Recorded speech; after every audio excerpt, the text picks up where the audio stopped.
Mr. Britling Sees It Through by H. G. Wells. Narrated by Rainer Borton. Book 1. Matching's Easy at Ease. Chapter the First. Mr. Dirrick Visits Mr. Britling. Section 1.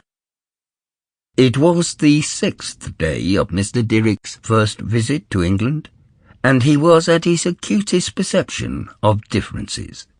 He found England in every way gratifying and satisfactory, and more of a contrast with things American than he had ever dared to hope.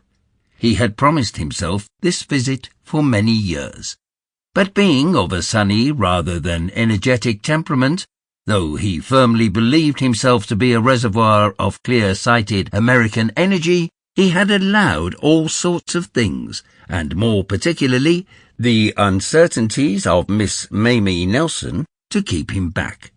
But now there were no more uncertainties about Miss Mamie Nelson, and Mr. Dirrick had come over to England just to convince himself and everybody else that there were other interests in life for him than Mamie, and also he wanted to see the old country, from which his maternal grandmother had sprung.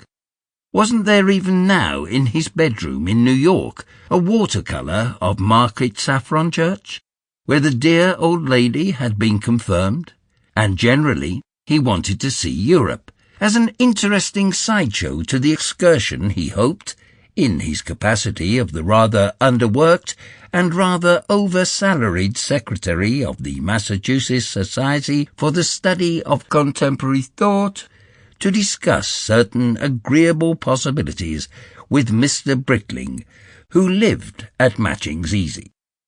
Mr. Dirrick was a type of man not uncommon in America. He was very much after the fashion of that clean and pleasant-looking person one sees in the advertisements in American magazines.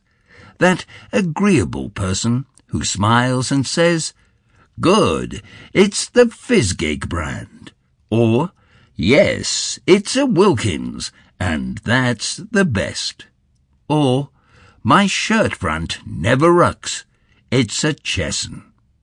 But now he was saying, still with the same firm smile, "Good, it's English." He was pleased by every unlikeliness to things American, by every item he could hail as characteristic. In the train to London, he had laughed aloud with pleasure at the Sample complete. Ready to continue?